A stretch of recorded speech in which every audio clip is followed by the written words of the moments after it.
अथाष्टनवतितमः सर्गः। निवेश्य सेनाम् तु विभुः पद्भ्याम् पादवताम् वरः अभिगन्तुम् स्वकाकुत्स्थमियेष गुरुवर्तकम् निविष्टमात्रे सैन्ये तु यथोद्देशम् विनीतवत्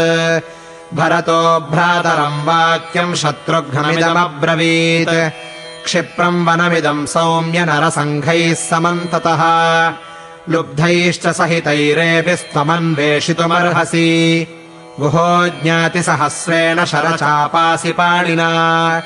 समन्वेषतु काकुत्स्थावस्मिन् परिवृतः स्वयम्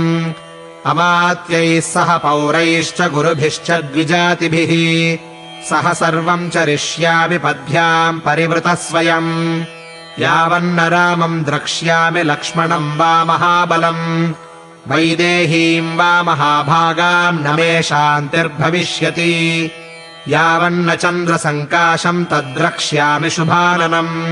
भ्रातुः पद्मविशालाक्षम् न मे शान्तिर्भविष्यति सिद्धार्थः खलु सौमित्रिर्यश्चन्द्रविमलोपमम् मुखम् पश्यति रामस्य राजीवाक्षम् महाद्युति यावन्न चरणौ भ्रातुः पार्थिवव्यञ्जनान्वितौ शिरसा प्रगृहीष्यामि न मे शान्तिर्भविष्यति यावन्न राज्ये राज्यार्हः पितृपैतामहे स्थितः अभिषिक्तो जलक्लिन्नो न मे शान्तिर्भविष्यति कृतकृत्या महाभागा वैदेही जनकात्मजा भर्तारम् सागरान्तायाः पृथिव्यायानुगच्छति सुशुभश्चित्रकूटोऽसौ गिरिराजसमो गिरिः यस्मिन् वसति काकुत्स्थः कुबेर इव नन्दने कृतकार्यमिदम् दुर्गवनम् व्यालनिषेवितम् यदध्यास्ते महाराजो रामः शस्त्रभृताम्बरः एवमुक्त्वा महाबाहुर्भरतः पुरुषर्षभः पद्भ्यामेव महातेजाः प्रविवेश महद्वनम् सतानि द्रुमजालानि जातानि गिरिसानुषु